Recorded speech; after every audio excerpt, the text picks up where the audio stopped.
पहला चुनाव हारने के बाद विजयराजे ने बेटी वसुंधरा राजे को भेज दिया था ससुराल। राजस्थान की पूर्व मुख्यमंत्री वसुंधरा राजे ने साल 1984 में पहला चुनाव लड़ा था। इस दौरान उनकी मां विजयराजे सिंधिया बीजेपी की बड़ी नेता थी। वसुंधरा राजे ने पहला चुनाव मध्य प्रदेश के भिंड से लड़ा था।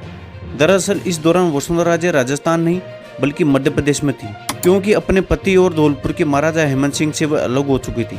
वसुंधरा राजे ने साल 1984 में भिंड से चुनाव तो लड़ा, लेकिन कांग्रेस की लहर का खामियाजा उन्हें भी भुगतना पड़ा। कांग्रेस के उम्मीदवार कृष्ण सिंह की शानदार जीत हुई और वसुंधरा राजे करीब 87,000 वोटों से हार गई। वसुंधरा राजे की खराब शुरुआत के बाद राजमाता विजयराजे सिंधिया काफी चिंतित हो गई थी और उन्होंने तत्कालीन राजस्थान बीजेपी अध्यक्ष भैरों सिंह शेखावत से इनका जिक्र किया। शेखावत ने विजयराजे सिंधिया को सलाह दी कि वसुंधरा को दोबारा ससुराल भेज दो।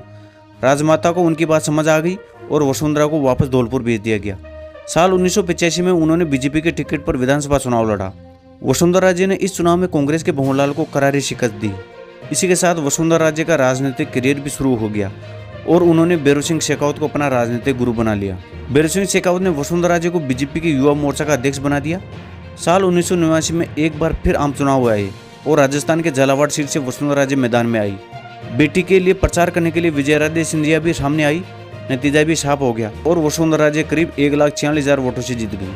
इसके बाद उन्होंने इसी सीट से लगातार जीत हासिल की और अटल सरकार में केंद्रीय मंत्री तक बनाई गई। भले ही वसुंधरा राजे का राजनीतिक कद बढ़ता चला गया हो, लेकिन उन्होंने अपने बेटे दुष्यंत सिंह के लिए अपनी कानूनी लड़ाई लड़नी पड़ी थी।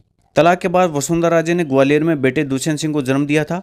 उन्होंने बेटे को उनका हक दिलवाने के लिए लंबी कानून लड़ाई भी लड़ी थी। साल 2007 में दुष्यंत को धौलपुर का महल समेत कई संपत्तियां मिल गई थी। अब दुष्यंत सिंह भी बीजेपी के बड़े नेता हैं।